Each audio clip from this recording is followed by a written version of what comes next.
भारत से पंगा लेकर पाकिस्तान ने अपनी मौत को दावत दे दी है।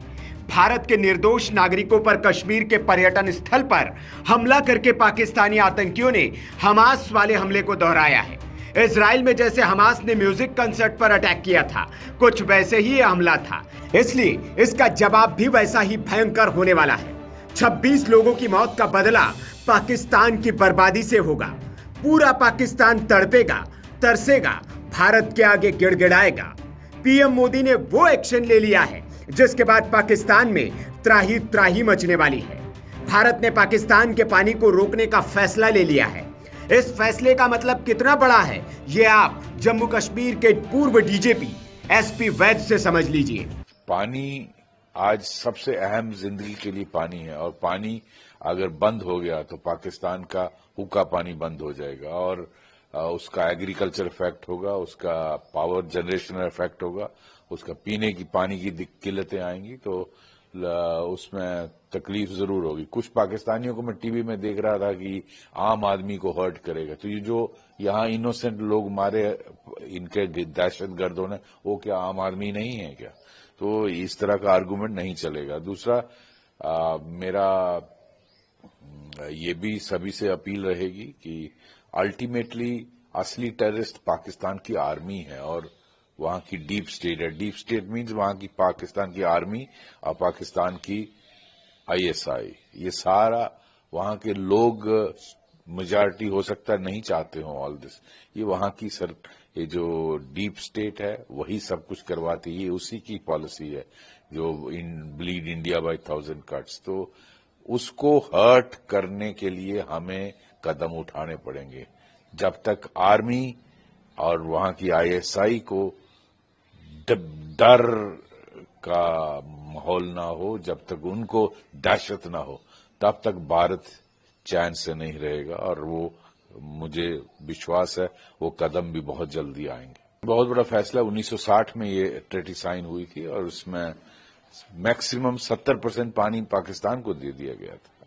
इंडिया इतना लिबरल रहा है, लेकिन इन्होंने तो हद ही कर दी है कि हमारी दरिया दिल्ली का ये हमारी कमजोरी समझते हैं। तो इनको ये समझिए सारे दरिया यहां से जाते हैं, अगर हम चाहें तो आपका हुक्का पानी बंद कर सकते हैं। दरअसल भारत ने 1960 में पाकिस्तान के साथ इस सिंधु जल समझौते पर हस्ताक्षर किए थे। समझौते के मुताबिक भारत को सिंधु और उसकी सहायक नदियों से 19.5% पानी मिलता है, जबकि पाकिस्तान को करीब 80% पानी दिया जाता है। पाकिस्तान इसी सिंधु और उसकी सहायक नदियों के पानी पर निर्भर है।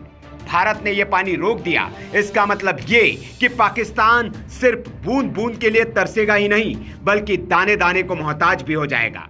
पाकिस्तानियों को अंधेरे में रहना पड़ेगा।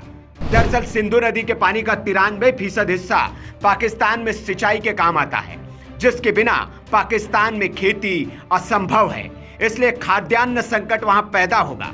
सिंधु और उसकी सहायक नदियों के पानी पर पाकिस्तान के प्रमुख शहर कराची, लाहौर, मुल्तान निर्भर है। वहां पानी नहीं पहुंचेगा तो लोग त्राही त्राही करेंगे और गृह युद्ध के हालात वहां पैदा होंगे। पाकिस्तान के तरबेला और मंगला जैसे पावर प्रोजेक्ट इसी नदी पर निर्भर करते हैं, इसलिए बिजली बनेगी नहीं तो पाकिस्तान में बिजली संकट पैदा होगा।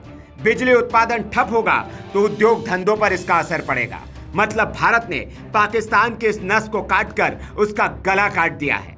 भारत में आतंक एक्सपोर्ट करने वाला पाकिस्तान ये भूल गया था कि उसकी भूख और प्यास भारत के रहमो करम पर है। भारत कभी भी उसके स्टेट्यूओं को दबा सकता था, लेकिन भारत की उदारता का वो फायदा उठाता रहा। लेकिन अब भारत ने वो कदम उठा लिया है जिसके बाद पाकिस्तान की सिर्फ बर्बादी होगी और कुछ नहीं। दरअसल जिस सिंधु जल समझौते को स्थगित किया गया है, उसे कई विशेषज्ञ नेहरू की एक ऐतिहासिक भूल मानते रहे हैं। इस समझौते में जरूरी संशोधन की मांग भी उठती रही है। पंडित नेहरू ने यह समझौता दोनों देशों के बीच संबंधों को बढ़ावा देने की उम्मीद से किया था, लेकिन पाकिस्तान ने भारत से पानी लेकर उसी पानी को नेहरू की उम्मीदों पर फेर दिया था। इस जल समझौते के तहत पूर्वी नदियों पर भारत का अधिकार है, जबकि पश्चिमी नदियों को पाकिस्तान के अधिकार में दे दिया गया। इस समझौते की मध्यस्थता विश्व बैंक ने की थी। दरअसल भारत और पाकिस्तान का जब बंटवारा हुआ, उसके बाद से ही पानी को लेकर दोनों देशों के बीच विवाद शुरू हो गया था। साल 1948 में भारत ने पानी रोक दिया, जिससे पाकिस्तान में दिक्कत शुरू हो गई। उसके बाद एक समझौते के साथ पानी की आपूर्ति शुरू हुई। उसके बाद साल 1949 में एक अमेरिकी विशेषज्ञ डेविड लिलियंथल ने इस समस्या को राजनीतिक स्तर से हटाकर टेक्निकल और व्यापारिक स्तर पर सुलझाने की सलाह दी थी। लिलियंथल ने विश्व बैंक से मदद लेने की सिफारिश की। इसके बाद 1951 में विश्व बैंक के अध्यक्ष यूजिन रॉबर्ट ब्लैक ने मध्यस्थता करना स्वीकार किया। करीब 10 साल तक बैठकों का दौर चला और सालों तक बातचीत चलने के बाद 19 सितंबर 1960 को भारत और पाकिस्तान के बीच जल समझौता हुआ। इसे ही 1960 की सिंधु जल संधि कहते हैं। इस संधि पर भारत के तत्कालीन प्रधानमंत्री जवाहरलाल नेहरू और पाकिस्तान के तत्कालीन राष्ट्रपति अयूब खान ने रावलपिंडी में दस्तखत किए थे। 12 जनवरी 1961 से संधि की शर्तें लागू कर दी गई। इस तरह दोनों देशों के बीच एक बड़ा झगड़ा खत्म हुआ था। इस संधि के तहत 6 नदियों के पानी का बंटवारा तय हुआ जो भारत से पाकिस्तान जाती है।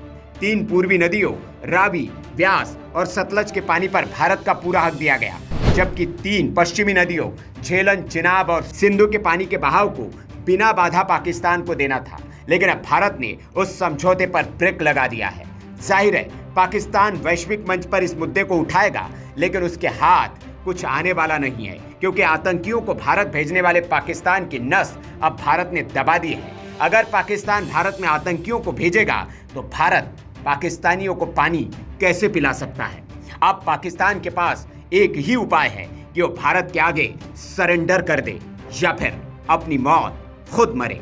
Bureau report, VK news. VK news, राष्ट्र के नाम।